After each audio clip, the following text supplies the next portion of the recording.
Bab 521, Bab 194, Kompetisi Dinasti Abadi. Zaman Keemasan meminta tiket bulanan di akhir bulan. Dinasti Abadi Kemenangan Timur. Lagu Jiwa Ibu Kota. Pertemuan Pengadilan Agung, yang hanya terjadi sekali setiap 10.000 tahun, akan segera dimulai lagi. Dalam ratusan ribu tahun sejarah Dinasti Abadi Kemenangan Timur, pertemuan Pengadilan Agung seperti itu sebenarnya hanya diadakan 100 kali. Setengah dari alasan untuk setiap pertemuan Pengadilan Agung adalah karena dimulainya kompetisi Dinasti Abadi, dan kali ini tidak terkecuali. Dinasti Abadi Kemenangan Timur sudah siap untuk acara yang akan datang.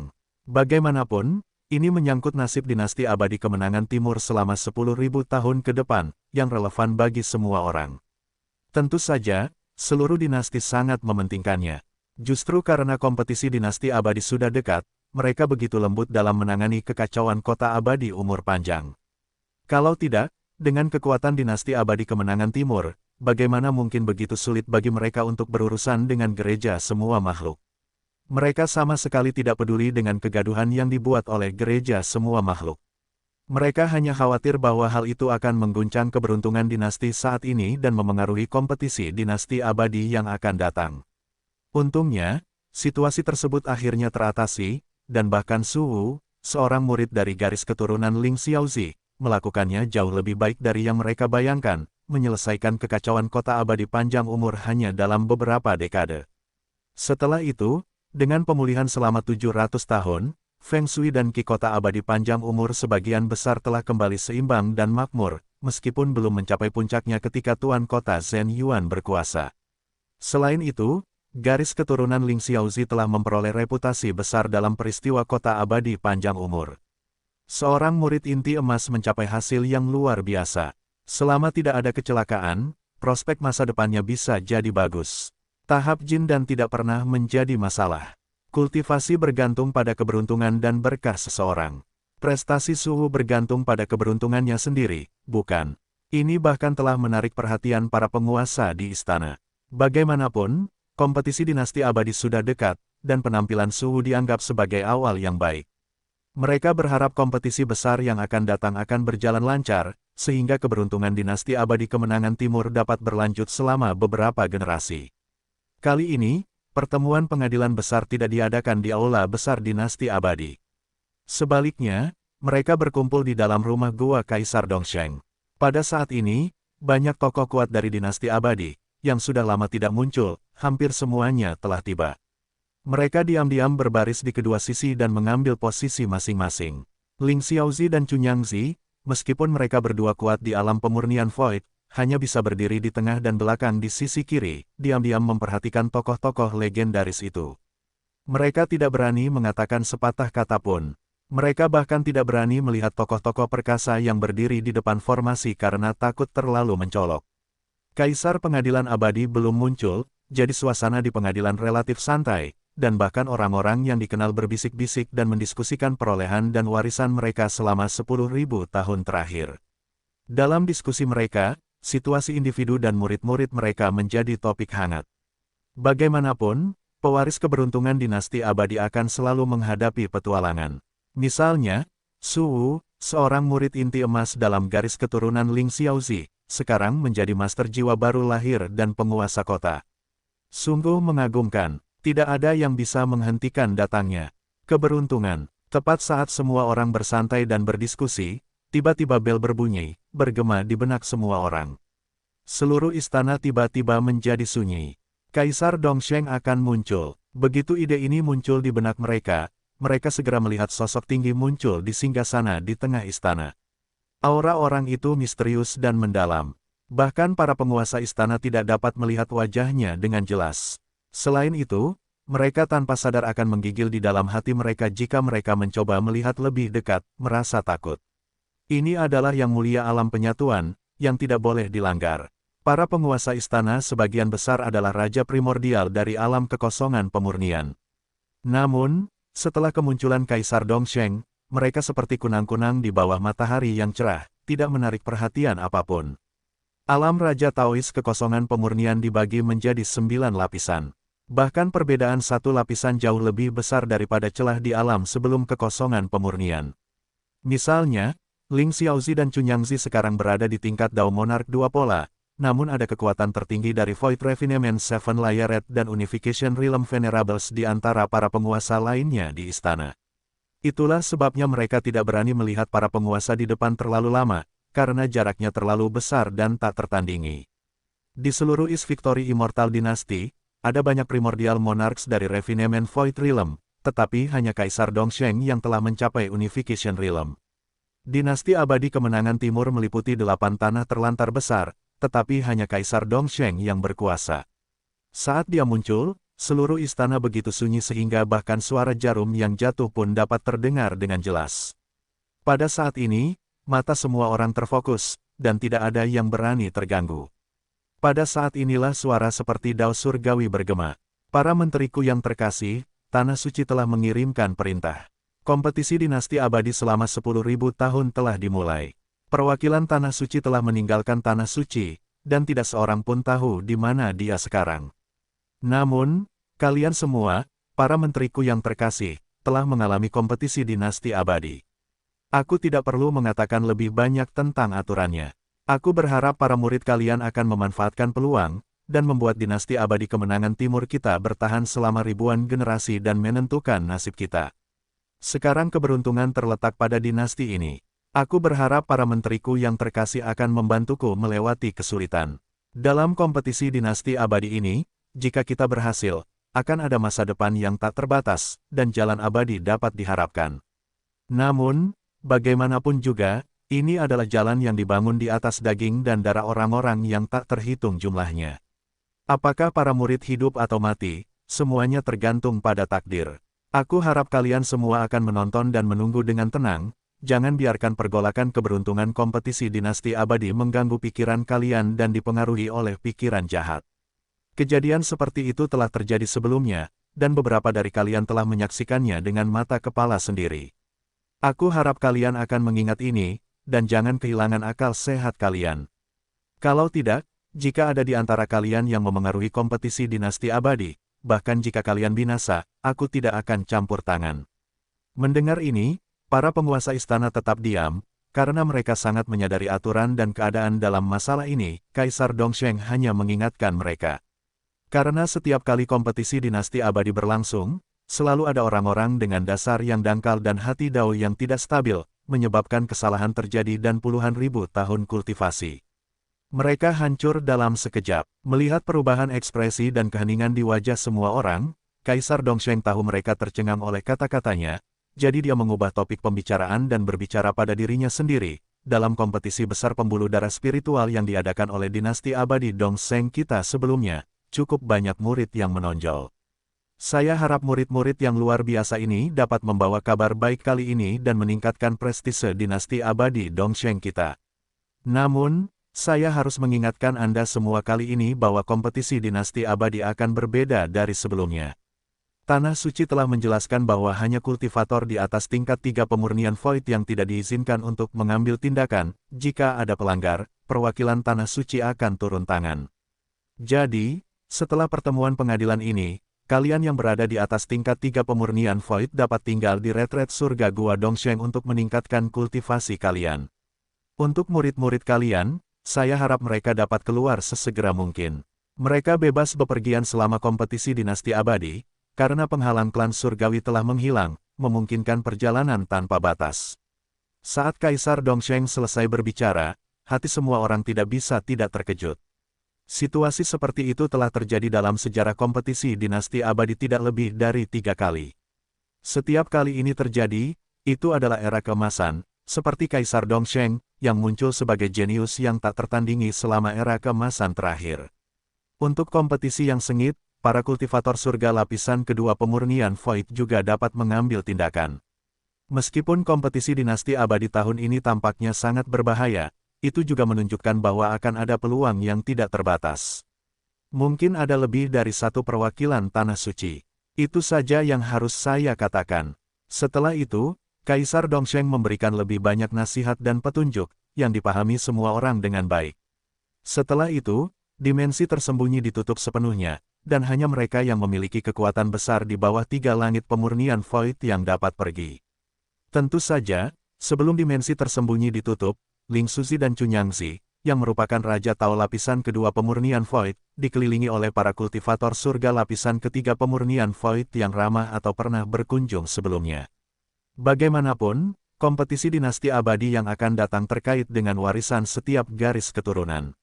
Meskipun mereka adalah Dewa Dao pemurnian Void, mereka harus mengesampingkan harga diri mereka sendiri dan meminta Cunyangzi untuk mengirim pesan kepada murid-murid mereka atau mengirimkan beberapa harta rahasia. Mengenai apakah barang-barang yang mereka bawa akan digelapkan oleh Cunyangzi dan yang lainnya, tidak perlu khawatir tentang hal itu. Dengan semakin dekatnya kompetisi dinasti abadi, jika mereka berani menyimpan pikiran buruk, itu seperti mencari kematian. Ling Suzi dan yang lainnya tidak sebodoh itu. Setelah Ling Suzi dan Dewa Dao pemurnian Void lainnya meninggalkan dimensi tersembunyi dengan kepala berdengung, mereka bertukar pandangan penuh arti dan tersenyum kecut. Mereka kemudian mengangguk untuk memberi salam dan berpisah, karena mereka memiliki banyak tugas di depan mereka. Sebelum ini, mereka tidak membuat persiapan apapun, karena siapa yang tahu bahwa kompetisi dinasti abadi akan menjadi era keemasan yang langka. Fakta bahwa praktisi di atas alam tiga surga Dao Raja Kekosongan Pemurnian tidak dapat mengambil tindakan berarti bahwa bahkan yang lama seperti mereka, di alam Raja Dua Pola, juga berpartisipasi dalam kompetisi besar. Seperti yang diharapkan dari zaman keemasan, di mana mereka juga diberi kesempatan untuk bersaing, terbukti betapa ketatnya. Persaingan itu, membuatnya semakin sulit bagi generasi muda untuk membuat jejak mereka daripada tahun-tahun sebelumnya. Bagi individu yang berpengalaman seperti Ling Suzi, mereka tidak akan mengambil tindakan pada tahap awal kompetisi, karena menunggu perwakilan Tanah Suci untuk memilih lokasi kesempatan terakhir akan membuat gerakan mereka lebih berarti. Tentu saja, para kultivator di bawah alam kekosongan pemurnian masih harus berjuang untuk itu selama kompetisi dinasti abadi, karena banyak sekali kesempatan tersedia bagi yang benar-benar berbakat untuk mengejar ketinggalan tepat waktu dan tumbuh dengan cepat. Kalau tidak, bagaimana mereka bisa bersaing dengan para kultivator tua ini selama zaman keemasan? Mengenai pengaturan Ling Suzi untuk para murid dalam sekte, tidak ada lagi yang perlu dikatakan, tetapi Cunyangzi tidak bisa tidak merasa tidak nyaman setelah menangani semua urusannya. Merasa tidak nyaman, Cunyangzi akhirnya memutuskan untuk pergi ke Longevity Immortal City sendiri, karena Feng Yuan adalah murid yang paling disayangi dari garis keturunan Cunyangzi. 500 tahun yang lalu, malapetaka takdir Feng Yuan telah berakhir, dan seperti yang diharapkan, malapetaka manusia kali ini adalah yang termudah. Awalnya, karena kompetisi dinasti abadi sudah dekat, Cunyangzi tidak terlalu khawatir, dia juga tidak ingin Feng Yuan berpartisipasi di dalamnya, tetapi sekarang adalah zaman keemasan, dan dia tidak berani bertaruh apakah Feng Yuan akan terpengaruh oleh malapetaka itu. Oleh karena itu, setelah mempertimbangkan dengan saksama, ia memutuskan untuk pergi ke Longevity Immortal City secara pribadi untuk melindungi Feng Yuan dan memastikan bahwa ia tidak akan terganggu oleh fluktuasi keberuntungan selama tahap awal kompetisi dinasti abadi. Tentu saja, ini juga karena penguasa Longevity Immortal City hanya berada di alam raja sejati jiwa baru lahir, dan jika murid dari dinasti surgawi lainnya muncul, itu mungkin akan menjadi mimpi buruk. Namun, bahkan dalam situasi seperti itu, Cunyangzi tidak akan mengambil tindakan pada tahap awal, karena hal itu akan menyebabkannya kehilangan muka sebagai Raja Dao Pemurnian Kekosongan. Cunyangzi pergi ke Longevity Immortal City, dan Ling Suzi melihat anak Kei Yuan, akhirnya menugaskannya untuk pergi ke daerah dekat Longevity Immortal City untuk berlatih dan menunggu kesempatan. Kali ini, selama kompetisi dinasti abadi, yang merupakan zaman keemasan, pasti ada banyak individu berbakat. Tetap berada di sisi mereka tidak akan menguntungkan anak Kei Yuan. Namun, demi alasan keamanan, yang terbaik bagi anak Kei Yuan untuk memiliki keamanan saat keluar. Karena Cunyangzi akan pergi ke kota panjang umur abadi, dia dapat mencari peluang di kota-kota sekitar dan menambah perlindungan belum lagi jika ada orang barbar dari dinasti surgawi luar yang memasuki dinasti abadi kemenangan timur dan menjadi sombong, berpikir bahwa mereka memiliki keberuntungan yang tak tertandingi dan langsung mengambil tindakan. Nasib buruk mereka akan sangat ekstrim. Lagi pula, tidak ada kekurangan orang bodoh yang dengan sia-sia berharap untuk terbang ke langit selama kompetisi besar. Situasi seperti itu bukanlah hal yang belum pernah terjadi sebelumnya. Dalam sejarah kompetisi besar, Taois inti emas biasa memang telah berjuang menuju Raja Dao Kekosongan Pemurnian, mengejutkan 9 desolasi dan 10 wilayah. Tentu saja, kasus khusus seperti itu jarang terjadi, hanya terjadi sekali atau dua kali, dan hanya di zaman keemasan masa lalu ketika anomali seperti itu muncul. Tetapi begitu ada yang satu, selalu ada yang lain. Beberapa orang berpikir mereka istimewa dan ingin mengambil risiko, terutama mereka yang tidak dapat melihat jalan ke depan dan cenderung mempertaruhkan semua yang mereka miliki. Jadi Cunyangzi secara pribadi pergi ke Longevity Immortal City setelah menyelesaikan tugasnya dan mengatur pewarisan tugas garis keturunannya. Kaiyuan Ziyue mengikutinya dari dekat, menuju ke daerah sekitar Longevity Immortal City. Di dinasti surgawi, badai sedang terjadi. Longevity Immortal City. Setelah mengucapkan selamat tinggal kepada Shen Wukue, Liang Sheng menjalani kehidupan yang santai selama 600 tahun. Waktu selalu menjadi obat terbaik, dan dia sekali lagi menjadi sangat tidak terkekang. Selain itu, di bawah sikap rendah hati Liang Sheng yang disengaja, seluruh Longevity Immortal City tidak menyadari bahwa ada kekuatan besar Soul Emergence yang tersembunyi di tengah-tengah mereka. 600 tahun bagi para kultivator adalah waktu perubahan besar. Di bawah pemerintahan Su Wu, Longevity Immortal City menjadi semakin stabil. Karena kekacauan pasca Zhen Yuan City Master, banyak kultivator di kota itu memiliki fondasi yang tidak stabil, yang menyebabkan banyak orang jatuh. Saat ini, 600 tahun telah berlalu sejak Su Wu memerintah Longevity Immortal City. Jangankan para kultivator biasa di dinasti surgawi yang telah melalui 4 generasi perubahan, bahkan, leluhur jiwa yang baru lahir dari Sekte Gunung Hijau telah jatuh. Su Wu sangat menghormati leluhur jiwa yang baru lahir dan secara pribadi mengubur peti matinya. Bagaimanapun, posisi penguasa kota-kota abadi panjang umur tidak dapat dipisahkan dari pengabdian penuh dari senior ini. Namun, Su Wu tidak tahu bahwa setelah dia menguburkan leluhur jiwa yang baru lahir ini, pada suatu malam, dia telah kembali ke rumah Liang Sheng melalui pelarian bumi. Bagaimanapun, itu adalah boneka yang dikendalikan oleh Liang Sheng, tidak seperti cara merasuki Huang Yifan, di mana tidak ada siklus hidup dan mati, tetapi hanya akhir dari sebuah misi dan pemulihan. Su Wu tidak tahu apakah peruntungannya benar-benar mengakar kuat. Dalam 600 tahun ini, ia telah mencapai Middle Naschen Soul Realm. Selain itu, para kultivator di kota itu telah berganti generasi, dan kota itu telah berubah total dibandingkan dengan masa kacau, karena telah terbiasa dengan dan mengakui kekuasaan Su Wu. Pada saat ini, Longevity Immortal City makmur. Para kultivator hampir semuanya berputar di sekitar City Lord Mansion untuk bertahan hidup. Jika 10.000 tahun berlalu, mungkin akan sepenuhnya kembali ke keadaan era Zhen Yuan City Master. Berbicara tentang ini, orang tidak bisa tidak menyebutkan keluarga Zhou. Tanpa diduga, garis keturunan keluarga Zhou dari Immortal City yang baru lahir masih tetap berhati-hati seperti sebelumnya, dengan kemampuan garis keturunan mereka yang diwariskan. Terkadang Liang Sheng tidak bisa tidak merasa emosional tentang garis keturunan keluarga Zhou yang kuat. Dia tidak bisa tidak bertanya-tanya tentang asal-usul leluhur keluarga Zhou. Selain itu, keluarga Zhou yang terlahir kembali secara tidak sadar telah mengintegrasikan dirinya ke dalam City Lord Mansion, dan pekerjaan mereka di mansion membuat Liang Sheng agak geli.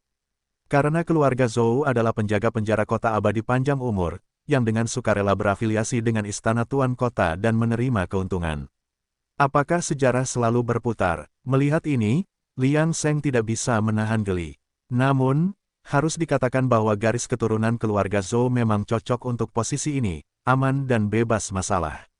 Jika itu orang lain, mungkin mereka tidak bisa mengatakan hal yang sama. Namun, di bawah bakat garis keturunan kebodohan yang tidak bersalah, keluarga Zhou berkembang pesat di dalam penjara istana tuan kota. Saat Liang Sheng menjalani hari-harinya yang damai, di bawah bakat kebodohan yang tidak bersalah, dengan akumulasi waktu, ia secara alami akan menerobos. Pada saat ini, waktu tenang dan santai. Namun, saat Liang Sheng hidup dengan nyaman, Cunyangzi tiba-tiba tiba di kota abadi panjang umur, dan kemudian memasuki istana tuan kota untuk bertemu Su Wu. Setelah itu, ia memasuki suburat nadi dari nadi spiritual dinasti abadi Batu Gunung. Adapun ekspresi Su Wu, itu cukup aneh, panik dan bersemangat. Setelah mendengar dia bergumam sendiri, Liang Sheng tidak bisa menahan diri untuk tidak menegang. Kompetisi dinasti abadi, zaman keemasan kota abadi umur panjang. Selama waktu ini, kota abadi umur panjang ramai, karena fenomena langit terlalu aneh, seperti api yang jatuh dari langit, bintang-bintang yang tergantung terbalik, banteng-banteng yang berlarian ke surga. Berbagai fenomena langit aneh muncul satu demi satu. Beberapa orang tua di kota itu, meskipun dianggap sebagai bagian dari generasi yang lebih baru, masih memiliki ingatan tentang legenda pemusnahan energi spiritual yang disebabkan oleh gereja semua makhluk bertahun-tahun yang lalu. Jadi di bawah keadaan abnormal yang tiba-tiba ini, seluruh kota abadi tidak dapat menahan rasa panik. Namun, segera tersiar berita bahwa Suhu telah memasuki kultivasi tertutup. Sementara itu, Istana Tuan Kota beroperasi seperti biasa, mengumpulkan pajak seperti biasa tahun ini, bahkan mengumpulkan pajak sedikit lebih banyak dari sebelumnya. Hal ini segera membuat para kultivator di kota itu bergegas untuk menangani urusan keluarga mereka sendiri, tidak repot-repot membahas fenomena langit yang aneh itu. Bagaimanapun, sebagian besar orang di kota abadi adalah kultivator biasa, hanya beberapa keluarga kultivator kaya, atau bangsawan kota, yang punya pikiran untuk mengamati apakah fenomena langit ini akan menyebabkan malapetaka. Namun, meskipun mereka sangat khawatir dan gelisah di hati mereka, seiring berjalannya waktu, mereka mempersiapkan diri untuk malapetaka dan perlahan-lahan menjadi tenang. Melihat perkembangan ini, Liang Seng tidak bisa menahan diri untuk tidak mendesah, berpikir bahwa terlepas dari apakah mereka kultivator atau bukan, esensi setiap dunia adalah sama. Jika orang-orang masih berjuang untuk hidup mereka, apakah mereka punya waktu luang untuk membahas urusan terkini? Hal-hal ini bukan urusan mereka. Hanya mereka yang memiliki kehidupan yang riang dan tidak ada yang bisa dilakukan yang bisa terprovokasi oleh kata-kata dan membahas masalah-masalah besar ini. Tidak ada alasan lain, hidup mereka bebas dari kekhawatiran. Namun, seiring berjalannya waktu, kota abadi panjang umur mulai perlahan-lahan menjadi tenang, dan bahkan para kultivator di kota menjadi agak bersemangat. Itu karena perintah dinasti abadi telah dikeluarkan untuk setiap kota abadi, dan istana penguasa kota tidak menunda dalam mengeluarkan perintah dinasti abadi. Kompetisi dinasti abadi, zaman keemasan. Jika Anda adalah salah satu putra surga yang sombong, jika Anda diberkati dengan keberuntungan, atau jika Anda memiliki ambisi untuk melangkah di atas surga dan menolak untuk puas dengan yang biasa-biasa saja, maka inilah panggung Anda sekarang. Kompetisi tidak ada hubungannya dengan tingkat kultivasi, setiap kultivator dapat terbang ke langit selama zaman keemasan. Bagaimanapun, kesempatan di dunia ini semuanya tentang keberuntungan. Sekarang setelah era keemasan tiba, bagaimana mungkin seseorang tidak memenuhi syarat sebagai salah satu putra surga yang sombong? Pada saat semua orang di Longevity Immortal City sedang mengasah pisau mereka, Liang Seng, di permukaan, masih tampak riang dan tidak terpengaruh. Dia sama sekali tidak ingin terlibat dalam era pertikaian besar. Dia benar-benar berbeda dari para kultivator lain di Immortal City. Bagaimanapun, dia memiliki bakat kebodohan yang tidak bersalah. Selama dia berkultivasi dengan jujur, bahkan langit dan bumi tidak akan mampu menahan terobosannya, jadi mengapa dia harus mengambil risiko? Namun, Liang Seng tahu dalam hatinya bahwa setiap orang cenderung terjerat dalam sebab dan akibat selama kompetisi dinasti abadi. Mungkin bahkan jika berbaring di rumah, seseorang masih bisa terbunuh oleh meteorit tiba-tiba dari luar angkasa. Jadi yang bisa dilakukan Liang Seng hanyalah mencoba menggunakan hukum sebab dan akibat untuk menyelidiki dan menunda konsekuensi atau kecelakaan yang tidak diinginkan sebanyak mungkin. Sayangnya, karena Feng Yuan datang ke kota abadi panjang umur bersama Cunyangzi, tidak ada cara bagi Liang Seng untuk menyelinap ke dalam nadi spiritual dinasti abadi yang hampir pulih dan menyerap esensi langit dan bumi. Ketika kekacauan di kota abadi terjadi, dia telah mengusik Suwu dan Mountain Stone, jadi tentu saja, keberadaan Cunyangzi tidak dapat disembunyikan darinya. Namun, untungnya, Cunyangzi saat ini menjaga Feng Yuan dan tidak punya waktu untuk memperhatikan pergerakan di kota abadi. Pada saat ini, situasi Feng Yuan mirip dengan ketika tuan kota Zhen Yuan disegel. Namun, dibandingkan dengan Zhen Yuan, Feng Yuan memiliki lebih banyak inisiatif. Selama dia ingin menembus segel, dia secara alami akan terbangun, dan kedatangan Cunyangzi juga memberi lebih banyak kepercayaan diri kepada Suwu. Meskipun kompetisi dinasti abadi telah tiba, keberuntungan belum ditentukan, dan niat membunuh masih membara. Sebagian besar kultivator masih meningkatkan kondisi mereka sendiri, jadi mereka tidak langsung memasuki kondisi tegang. Itu berarti bahwa setiap orang masih punya waktu untuk bersiap. Setelah kegembiraan awal di kota abadi, sebagian besar kultivator perlahan-lahan menjadi tenang, terlepas dari kegembiraan di hati mereka. Sebelum pertikaian besar, mereka juga harus berada dalam kondisi terbaik mereka. Mungkin setiap persiapan akan menjadi hal terakhir yang dapat mengalahkan yang lain. Selain itu, mengasah pisau tidak menunda pemotongan kayu, jadi setelah Suwu memasuki kultivasi tertutup, banyak orang lain di kota abadi mengikutinya, yang juga menyebabkan peningkatan situasi ketertiban umum kota. Ini adalah kegembiraan yang tak terduga bagi Liang Seng, yang tidak ingin kehidupannya yang damai terganggu. Semakin damai situasinya, semakin menguntungkan baginya. Namun, dia hanya bisa mengikuti arus saat ini. Kota abadi panjang umur, di dalam penjara rumah Tuan Kota. Pada saat ini, Zhou Shen sedang memecahkan biji bunga matahari. Ketika dia selesai dengan biji terakhir, bel tanda berakhirnya shift berbunyi tepat pada waktunya, dan dia dengan santai keluar. Penjara tidak dijaga ketat seperti sebelumnya. Setelah dikeluarkannya perintah dinasti abadi ke kota, hati banyak orang menjadi liar. Zhou Shen tidak bisa menahan senyum pahit di dalam hatinya. Mengapa repot-repot dengan hal-hal seperti itu? Tidak mungkin ada begitu banyak protagonis di dunia ini. Kebanyakan orang hanyalah orang biasa. Lebih jauh lagi, ajaran leluhur keluarga Zhou mendesak generasi mendatang untuk menjalani kehidupan yang stabil dan bertindak sederhana, dengan kesadaran diri. Ajaran-ajaran ini hampir terukir dalam garis keturunan keluarga Zhou. Oleh karena itu, hati Zhou Shen berbeda dari yang lain, ia hanya ingin tumbuh dengan aman dan tidak memikirkan kue yang jatuh dari langit.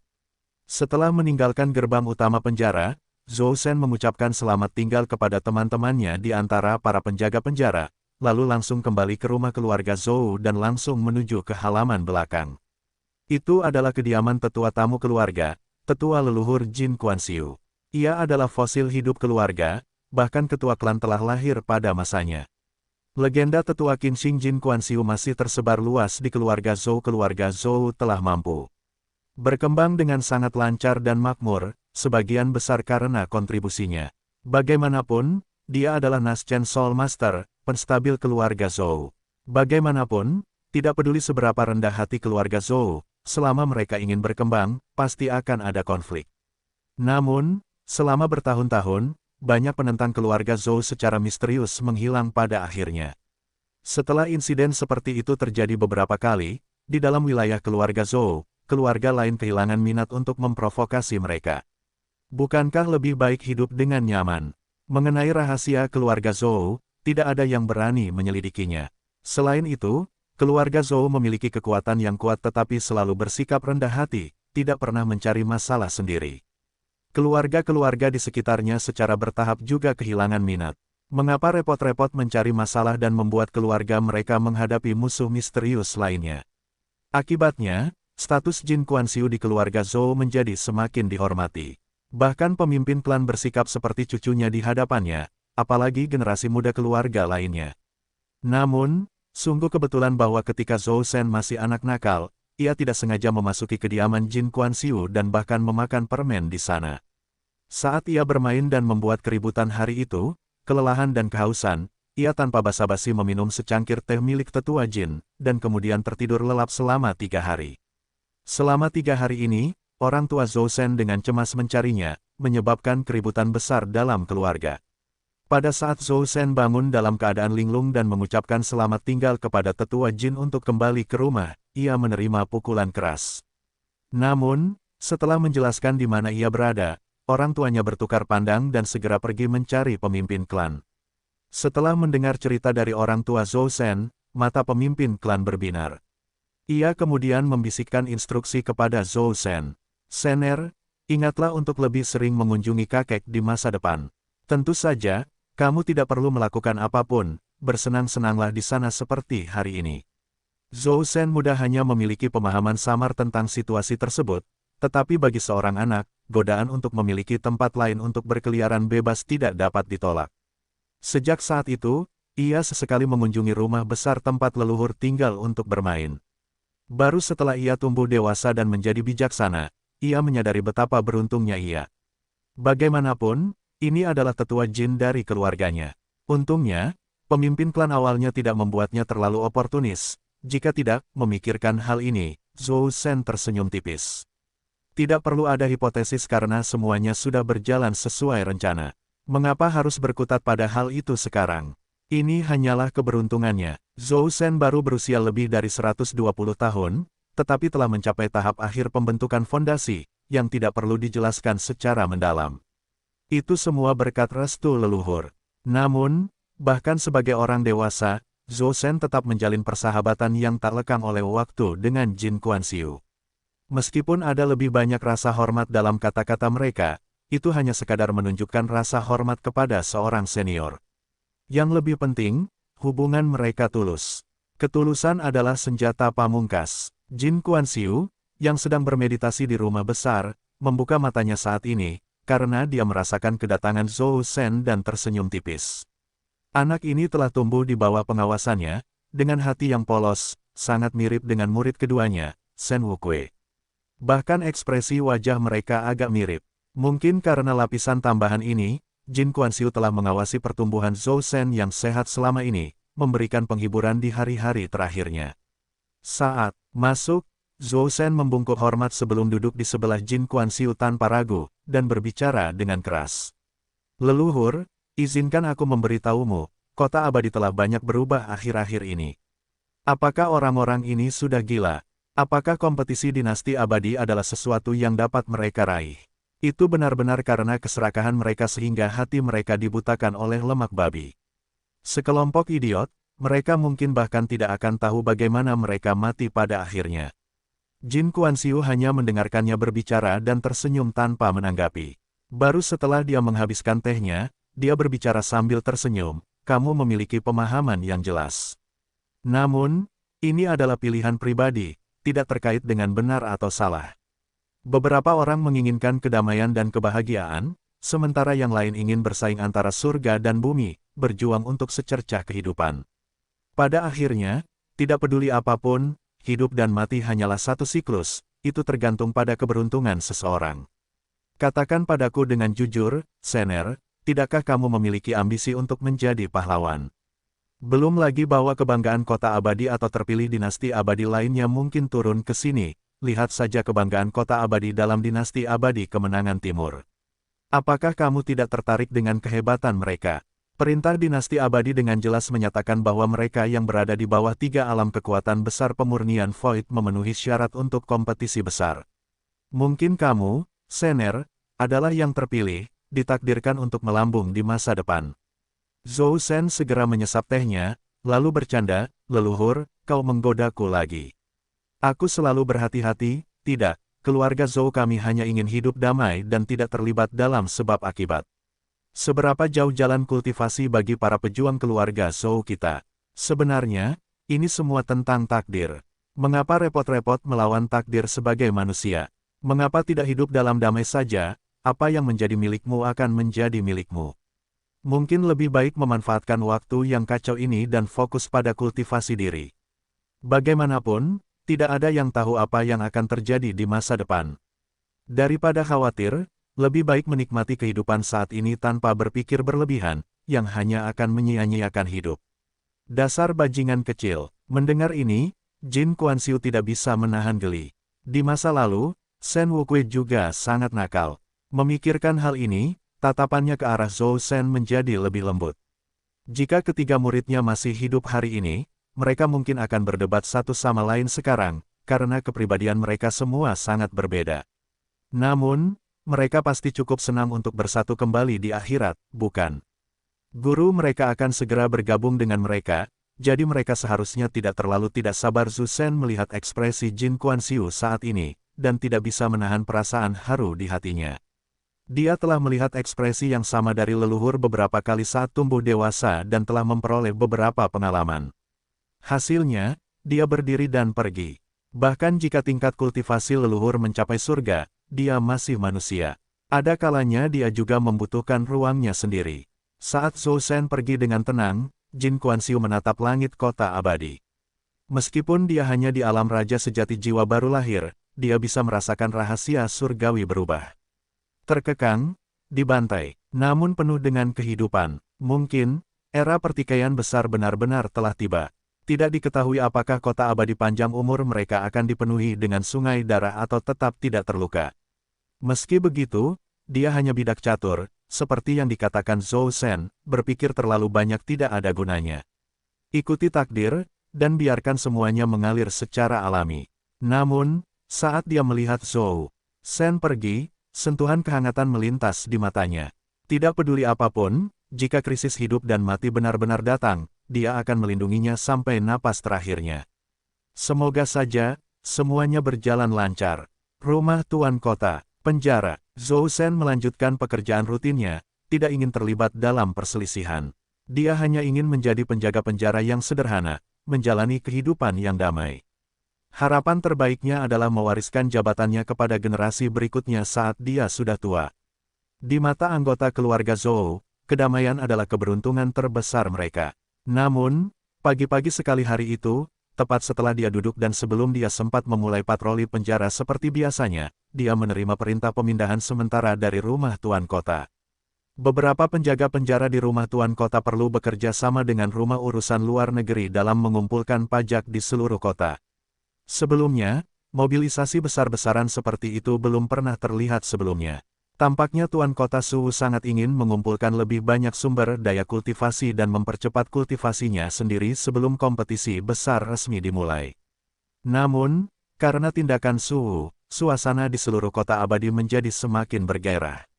Sebagian besar orang yang hidup di dunia fana terus-menerus bertempur, berjuang untuk mendapatkan sumber daya, berjuang untuk mendapatkan kesempatan, semua demi kultivasi. Sebagai penjaga penjara yang rendah hati, Zhou Shen tentu saja tidak dapat menolak perintah pemindahan dari istana Tuan Kota, jadi dia dengan patuh menerimanya. Setelah bergabung dengan tim pengumpul, komandan melihat area yang akan menjadi tanggung jawabnya untuk dikenai pajak dan mulai menugaskan tugas. Zhou Shen, daerah ini adalah tempat kediaman keluarga Zhou milikmu berada. Kau dapat dianggap sebagai ular lokal di sini, jadi daerah ini akan diberikan kepadamu. Baik, Tuan. Setelah menerima perintah komandan, Zhou Shen langsung setuju. Meskipun ekspresinya tetap tidak berubah, dia tidak dapat menahan perasaan sedikit gembira di dalam hatinya. Mengapa dia tiba-tiba merasakan pertanda keberuntungan yang besar? Apakah ada kesempatan yang menunggunya? Pada saat ini, hati Zhou Shen jauh dari kata tenang. Namun, dia segera menjadi tenang. Jika benar-benar ada kesempatan, dia akan membiarkannya mengalir secara alami. Apa yang seharusnya menjadi miliknya tidak akan hilang. Zhou Shen kemudian kembali bersikap normal, bertindak seolah-olah tidak terjadi apa-apa. Dia mulai mengumpulkan pajak dari rumah ke rumah bersama dua penjaga penjara lainnya. Mengenai tas penyimpanan yang digunakan untuk mengumpulkan pajak di tempat, Zhou Shen dan dua penjaga lainnya sama sekali tidak khawatir.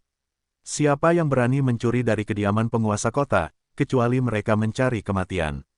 Pengumpulan pajak berjalan lancar hingga mereka tiba di sebuah halaman terpencil. Tampaknya pemiliknya tidak ada di rumah. Zhou Shen mempertimbangkan apakah akan pergi dan mengunjungi rumah-rumah lainnya terlebih dahulu ketika ia berpapasan dengan seorang kultivator yang baru saja membayar pajak. Awalnya Zhou Shen tidak terlalu memperhatikan, tetapi kemudian kilatan cahaya spiritual melintas di benaknya. Ia tersenyum dan bertanya, "Rekan Daois, apakah Anda kebetulan tahu di mana pemilik halaman itu?" Karena Zhou Shen sekarang menyandang status sebagai bawahan dari City Lord Mansion, kultivator itu segera menjawab, "Maksud Anda, rekan Daois Liang?" Saat ini, ia seharusnya berada di kedai minum di sudut jalan bersama pelayannya, mendengarkan cerita. Setelah mendengar ini, Zhou Shen berterima kasih kepadanya dan memutuskan untuk tidak melanjutkan perjalanan ke rumah berikutnya untuk mengumpulkan pajak. Dua penjaga lainnya, melihat tekadnya, tidak menentang untuk mengikuti jejak Zhou Shen karena ia adalah orang yang bertanggung jawab atas area ini. Namun, tidak seorang pun mengetahui kekacauan di hati Zhou Shen. Saat ia mendengar nama, rekan Daois Liang, pertanda keberuntungan besar di hatinya tiba-tiba meledak. Jika semuanya berjalan dengan baik, rekan Daois Liang akan menjadi orang yang memiliki kesempatan yang terkait dengan pertanda keberuntungan besar ini. Saat Zhou Shen bergegas ke kedai, dia bahkan tidak perlu bertanya kepada penjaga toko siapakah rekan Daois Liang, tatapannya langsung tertuju pada seorang kultivator. Orang ini tidak lain adalah Liang Sheng. Ketika Liang Sheng melihat Zhou Shen, hatinya juga tergerak, seperti yang dia rasakan ketika melihat Chu Chen di masa hidupnya, bunga yang dikenalnya. "Kakak kedua, apakah kamu sudah kembali?" Kota abadi panjang umur, Jalan Feng He, kedai tua. Liang Sheng duduk di meja minum anggur, mendengarkan pendongeng menceritakan kisah-kisah tentang rumah tuan kota yang menekan gereja semua makhluk. Huang Yifan berdiri di belakangnya. Sebelumnya, Liang Seng ingin Huang Yifan bergabung dengannya untuk minum dan mendengarkan, tetapi Huang Yifan bersikeras mempertahankan status pelayannya dan tidak melampaui batas. Liang Seng tidak bisa berdebat dengannya dan membiarkannya begitu saja. Bagaimanapun, ini membuat Huang Yifan merasa lebih nyaman, yang bukan hal yang buruk. Perlu dicatat bahwa setelah Suhu membangun kembali rumah Tuan Kota Abadi panjang umur, kekuatannya hampir tidak seperti seorang master jiwa baru lahir. Jadi, bahkan jika dia ingin memulihkan kota abadi atas dan bawah sebelumnya, dia tidak berdaya. Dengan demikian, kota abadi hanya dapat mempertahankan penampilan aslinya untuk sementara sebagai satu kota. Namun, hal ini tidak penting bagi Liang Seng. Faktanya, hari-harinya di kota abadi lebih santai daripada di daerah terpencil. Ini karena, selain kultivasi, adat istiadat dan sistem di sini lebih mirip dengan dinasti manusia. Kalau tidak, bagaimana mungkin ada kultivator yang bekerja sebagai pendongeng untuk mencari nafkah di kota abadi? Belum lagi para bodhisattva pemberi, yang, meskipun mereka putus asa, tidak akan pernah secara terang-terangan terlibat dalam profesi yang begitu rendah di daerah terpencil. Jadi, Liang Seng menikmati kehidupan yang mudah dan tanpa beban di kota abadi yang damai. Pada saat itu, Liang Seng tidak menoleh ke belakang, tetapi merasakan sesuatu yang aneh di hatinya. Takdir benar-benar tak terlukiskan. Setelah kematian Shen Wukui, dia dan Jin Kuan-Siu masih diam-diam berhubungan. Namun, ketika mereka bertemu, Liang Seng tidak mengambil identitas murid, tetapi identitas senior dalam sekte tersebut. Seiring berjalannya waktu, Jin Kuan-Siu menjadi lebih alami di sekitar senior sektenya daripada sebelumnya. Mungkin karena kematian ketiga muridnya, Jin Kuan-Siu awalnya patah hati, tetapi seiring berjalannya waktu, dia perlahan menjadi acuh tak acuh, dan sebagai hasilnya, memperoleh sikap santai. Jin Kuan-Siu juga memberitahu Liang Seng bahwa dia telah membentuk persahabatan baru dalam keluarga Zhou yang membuat hari-harinya lebih nyaman. Namun, Liang Seng tidak terlalu memperhatikan hal ini, karena kompetisi dinasti abadi sedang berlangsung, dipenuhi dengan niat membunuh dan hubungan sebab akibat yang saling terkait. Akibatnya, sebagian besar fokusnya adalah pada potensi kejadian tak terduga. Meskipun kota abadi tampak damai, orang-orang telah datang dari luar angkasa. Namun, mereka hanyalah antek-antek kecil tanpa tingkat kultivasi yang tinggi. Baik Suhu maupun Cunyangzi tidak mempedulikan mereka. Hari ini, saat melihat Zhou Shen, Liang Seng tidak bisa menahan diri untuk tidak mendesah. Memang, selalu ada individu yang mirip di dunia, dan jika benar-benar tidak ada reinkarnasi, itu hanya akan menyoroti keajaiban ciptaan. Beranikah saya bertanya apakah ini senior Liang dari Building Senyi di Jalan Feng He? Apa yang dibutuhkan teman Taois? Liang Seng tidak menjawab, tetapi sebagai seorang pelayan, Huang Yifan tahu bagaimana menangani situasi tersebut. Jawaban Huang Yifan membuat Zhou Shen tahu bahwa dia tidak menemukan orang yang salah. Namun, Zhou Shen menahan kegembiraannya, tidak tahu dari mana pertanda keberuntungan besar itu berasal, dan tidak melakukan apapun untuk mengganggu identitasnya saat ini. Jika itu benar-benar kesempatan yang beresonansi dengan kemampuan garis keturunannya, dia seharusnya tidak memaksakannya, dan membiarkan semuanya berjalan sebagaimana mestinya. Teman Taois, jangan gugup. Ini bukan masalah besar, ini hanya perintah penguasa kota, dan pajak tahunan harus dibayar di muka. Daerah Jalan Feng He ini kebetulan berada dalam yurisdiksiku. Aku pergi ke rumah senior Liang tadi tetapi tidak menemukannya di sana. Kita kebetulan bertemu di sini sekarang, jadi aku berharap senior Liang dapat membuat pengecualian dan mendukung pekerjaanku. Mendengar ini, Liang Seng masih tidak menoleh ke belakang, sementara Huang Yifan bertanya tentang proporsi pajak yang harus dibayar tahun ini. Setelah mendengar jawaban Zhou Shen, Huang Yifan tidak ragu-ragu dan langsung menyerahkan 2 batu roh kelas menengah. Kekayaan seperti itu dari senior untuk memberikan 2 batu roh kelas menengah tanpa ragu-ragu, bahkan Zhou Shen kagum ketika dia melihat ini. Zhou Shen mengambil 2 batu roh kelas menengah dan memasukkannya ke dalam tas penyimpanannya. Kemudian, dia menggunakan sudut matanya untuk melirik Liang Seng dengan halus, tetapi sangat disayangkan bahwa Liang Seng tidak mengatakan sepatah kata pun kepadanya dari awal hingga akhir. Ini membuatnya agak bingung, dari mana datangnya pertanda keberuntungan besar yang dia rasakan di dalam hatinya. Orang itu bahkan tidak melihatnya. Namun, Karena pajak telah dibayarkan, dia tidak punya alasan lagi untuk mengganggu mereka. Mengingat temperamen Zhou Shen, dia tentu tidak akan berlama-lama di sini dan segera pergi. Dia tidak tahu bahwa tidak lama setelah dia pergi, Liang Sheng menatap ke arah yang dia tuju, kehilangan minat untuk minum dan mendengarkan ceritanya. Dia segera membayar tagihan dan pergi. Adapun Zhou Shen, dia secara bertahap menyingkirkan keraguan hari ini di belakangnya selama pekerjaannya yang sibuk. Pertanda keberuntungan besar yang dia rasakan dalam kemampuan garis keturunannya telah sepenuhnya menghilang setelah bertemu Liang Sheng. Mungkinkah bertemu dengan senior Liang ini adalah kesempatan yang telah ditakdirkan baginya? Pikiran itu bahkan membuat Zhou Shen menertawakan dirinya sendiri. Lupakan saja, untung atau rugi, semuanya sudah ditakdirkan. Kalau sudah ditakdirkan, kenapa harus repot-repot? Mengesampingkan hal-hal lain, sikap bebas seperti ini semakin mirip dengan Shen Wukui, membuat Liang Sheng yang selama ini diam-diam mengamatinya, tidak bisa menahan diri untuk tidak menghela nafas. Tidak heran guru sebelumnya begitu memihak padanya. Jika Zhou Shen tidak memiliki kepribadian ini, dia mungkin juga tidak akan menarik perhatian Jin Kuan-Siu. Meskipun Zhou Shen memiliki bakat yang lumayan, bagaimana mungkin dia bisa berkultivasi ke tahap akhir pendirian yayasan pada usia 120 tahun, jika bukan karena dukungan rahasia Jin Kuan-Siu. Tidak membahas perasaan Liang Sheng lagi, tugas Zhou Shen untuk mengumpulkan pajak terus berjalan lancar di sisi lain lagi pula, di bawah pengaruh istana penguasa kota terpadu. Bagaimana mungkin ada orang bodoh yang menyebabkan kekacauan di kota abadi, terutama di saat yang genting seperti ini.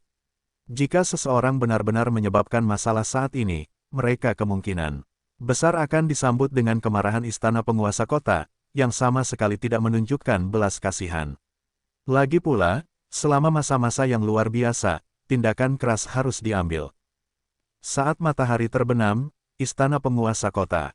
Ketika Zhou Shen menyerahkan pajak yang telah dikumpulkannya hari ini kepada komandan, komandan itu tidak bisa menahan diri untuk tidak mengangguk puas.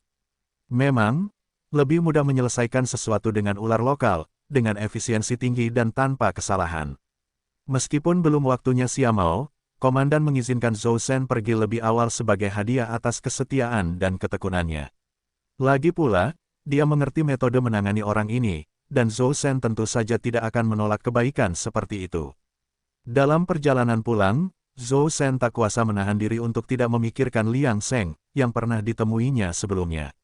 Lagi pula, bahkan saat berhadapan dengan leluhur, ia belum pernah menemui pertanda keberuntungan sebesar ini seperti yang dialaminya hari ini. Ia tak sabar untuk bertemu Jin Kuan-Siu, dan saat ini, Jin Kuan-Siu masih santai menyeduh teh. Melihat Zhou Shen bergegas masuk, Jin Kuan-Siu tak kuasa menahan tawa. Dasar monyet kecil, usiamu sudah lebih dari 100 tahun. Apa kau tidak tahu bagaimana bersikap santai? Kenapa kau begitu gegabah padaku? Kau tidak seperti ini di luar. Leluhur, apa gunanya berpura-pura di hadapanmu? Aku akan senyaman yang kuinginkan. Apa kau akan meninggalkanku karenanya? Sambil berbicara, Zhou Shen meminum secangkir teh lain yang telah disiapkan Jin Kuan-Siu lalu bertanya langsung, Leluhur, apa kau kenal Liang Sheng, senior dari gedung Senyi Jalan Feng He? Mendengar ini, tubuh Jin Kuan-Siu tegak, dan dia menatap tajam ke arah Zhou Shen. Shen kecil, apakah kamu sudah bertemu dengannya? Jin Kuan-Siu agak gugup saat ini karena sebelumnya dia telah mengisyaratkan bahwa dia mempertimbangkan untuk menjadikan Zhou Shen sebagai murid, tetapi Liang Sheng belum menanggapi pada saat itu.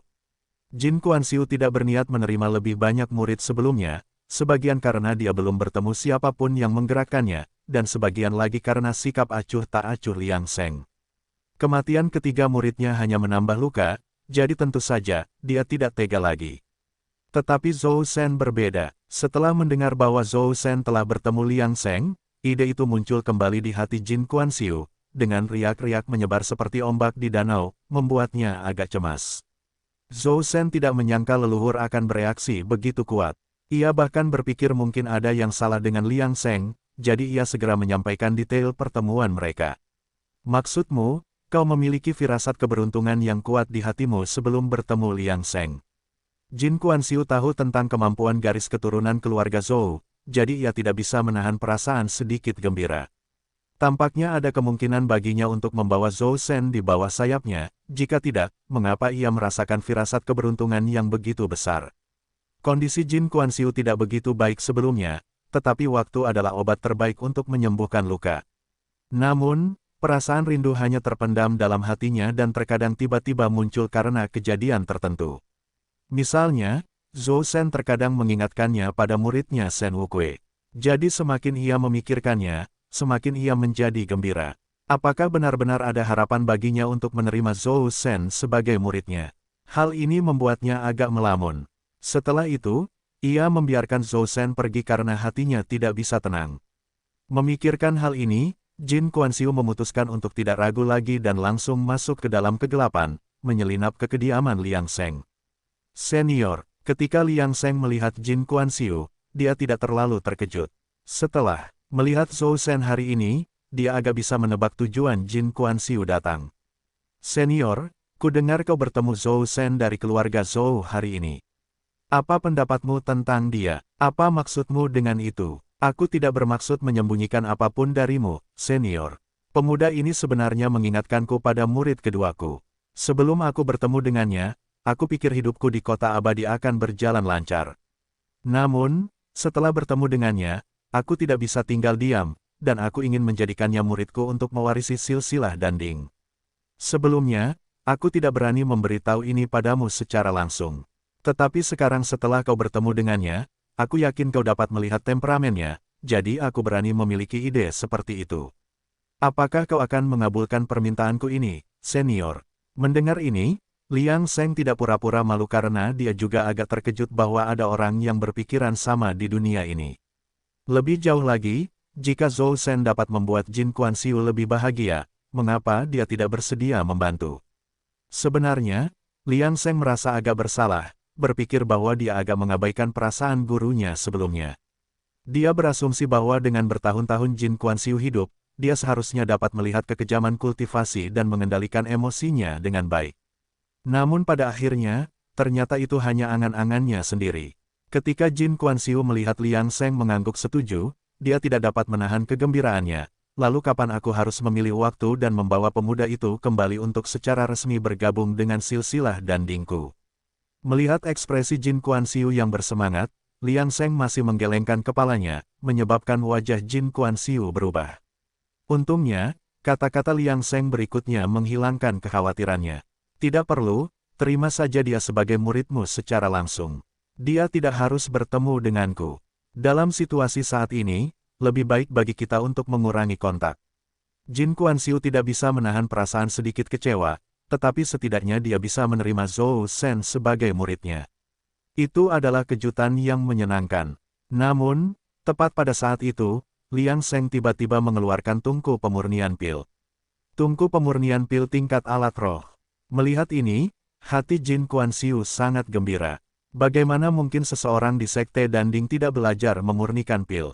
Dengan tungku pil alat roh seperti itu, kemajuan mereka akan 2 kali lipat efektif. Meskipun aku tidak bisa bertemu dengannya, dia, bagaimanapun juga, adalah murid Sekte Dandingku. Anggap ini sebagai hadiah dariku. Pada titik ini, Liang Sheng berhenti sejenak dan melanjutkan, dengan hadiah ini, mengingat kemampuan garis darah keluarga Zhou-nya dan hati indah 7 lubang milik anak laki-laki itu, bahkan jika kamu tidak mengatakan apa-apa, dia pasti akan memiliki beberapa tebakan. Jadi tidak penting apakah kita bertemu atau tidak. Setelah mendengar ini, Jin Kuan-Siu sangat gembira dan tidak bisa tidak menyalahkan dirinya sendiri karena terlalu curiga. Atas nama muridku, aku berterima kasih, senior, atas kemurahan hatimu. Tanpa keraguan di hatinya, Jin Kuan-Siu mengonfirmasi status Zhou Shen sebagai muridnya tanpa mempertimbangkan apakah Zhou Shen akan setuju. Malam itu, setelah Zhou Shen menyelesaikan kultivasinya, dia membuka matanya untuk melihat Jin Kuan-Siu berdiri di depannya. Leluhur, Zhou Shen penuh dengan kejutan, karena Jin Kuan-Siu belum pernah melakukan ini sebelumnya. Saat berikutnya, dia dibawa ke kediaman tetua tamu oleh Jin Kuan-Siu. Sener, kamu seharusnya tahu bahwa aku bukan anggota keluarga Zhou, kan? Sebenarnya, aku juga punya warisan sendiri. Aku tidak banyak bicara sebelumnya, tetapi hari ini aku bisa jujur padamu. Satu-satunya hal adalah, apakah kamu bersedia bergabung dengan sekteku? Apa? Setelah mendengar ini, Zhou Shen tercengang sejenak. Arti Jin Kuan Xiu tentang bergabung dengan sekteku tidak bisa lebih jelas lagi. Selama dia setuju, dia akan menerima warisan Jin Kuan Xiu.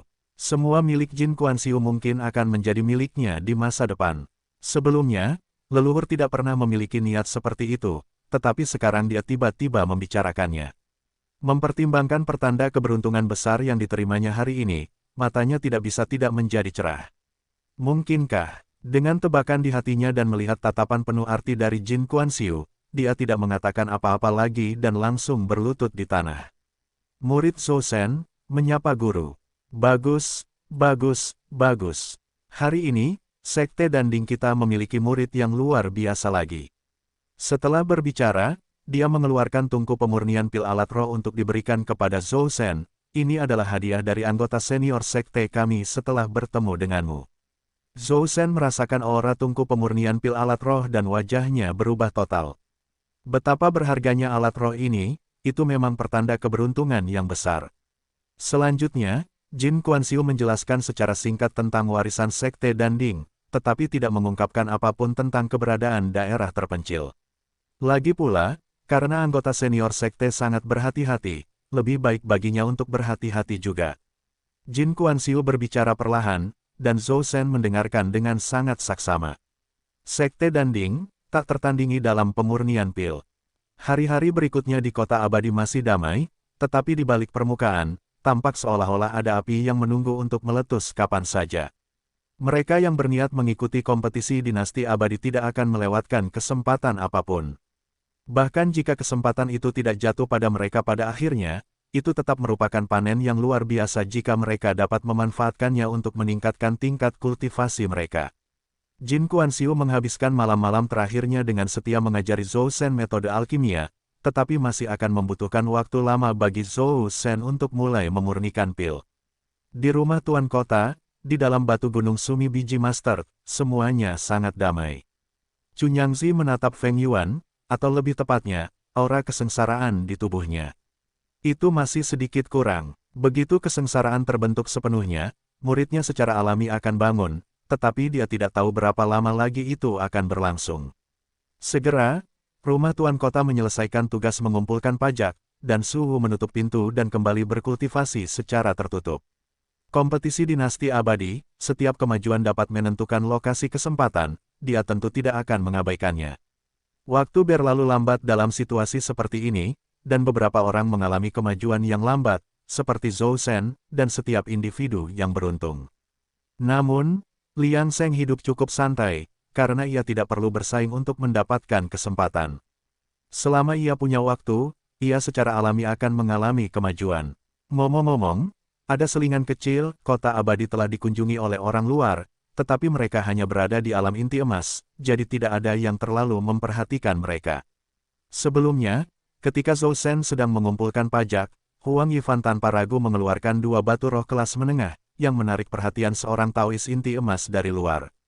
Liang Sheng dan Huang Yifan berpura-pura berada di tahap awal inti emas, jadi malam itu, orang sejati inti emas dari luar itu menyelinap ke jalan Feng He. Namun, ia bahkan tidak mendekati rumah Liang Sheng sebelum sebuah tamparan membunuhnya di tempat, tidak meninggalkan apapun.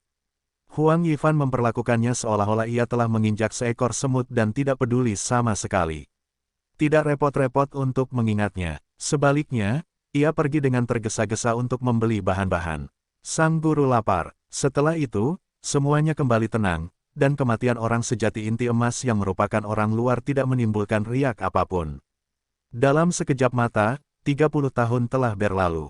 Pada hari ini, matahari yang terik berada tinggi di langit, tetapi bintang-bintang juga terlihat bersinar terang. Aura surgawi dan bumi tiba-tiba meletus, menjadi setidaknya 3 kali lebih padat dari sebelumnya. Segera setelah itu, suara lonceng terdengar dari luar angkasa, bergema di seluruh kota abadi, atau mungkin seluruh langit dan bumi. Semua orang mendengar suara di hati mereka dan tidak dapat menahan perasaan memerah dan gembira. Kompetisi dinasti abadi dimulai hari ini. Akhirnya tiba kota abadi umur panjang. Jalan Feng He. Sudah 100 tahun sejak ledakan kiroh langit dan bumi dan dimulainya kompetisi dinasti abadi secara resmi. Selama 100 tahun ini, bahkan tempat yang lemah seperti kota abadi umur panjang terperangkap dalam gelombang keberuntungan, dan para kultivator di kota itu gelisah. Lagi pula, siapa yang tidak pernah menjadi anak yang berbakat?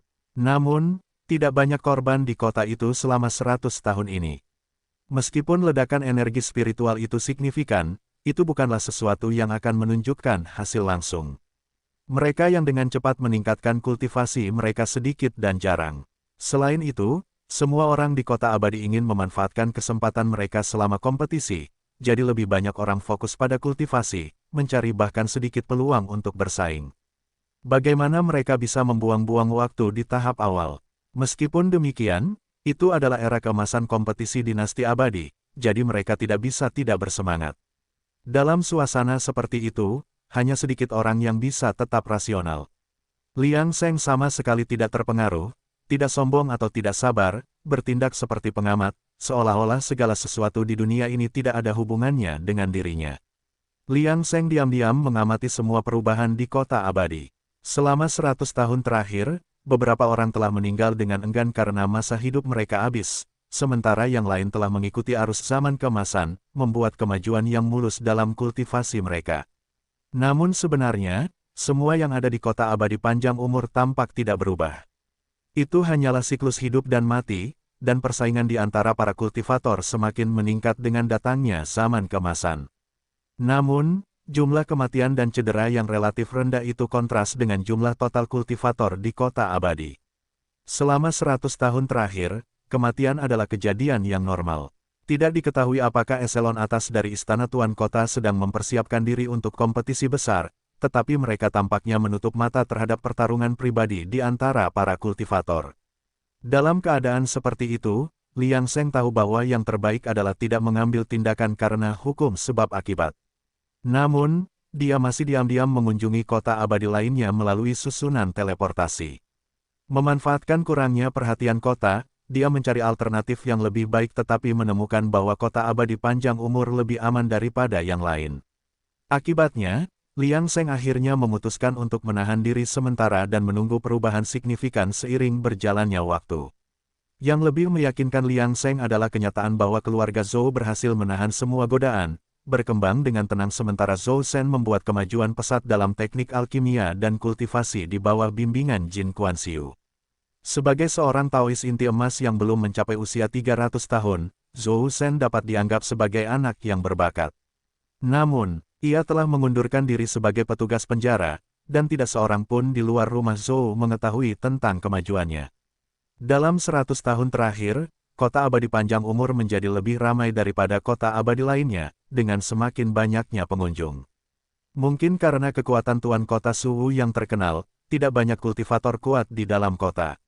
Akibatnya, meskipun ada kultivator asing di kota, kebanyakan dari mereka tidak kuat, dan peningkatan lalu lintas berkontribusi pada suasana kota yang ramai. Liang Seng tampak acuh tak acuh terhadap situasi ini.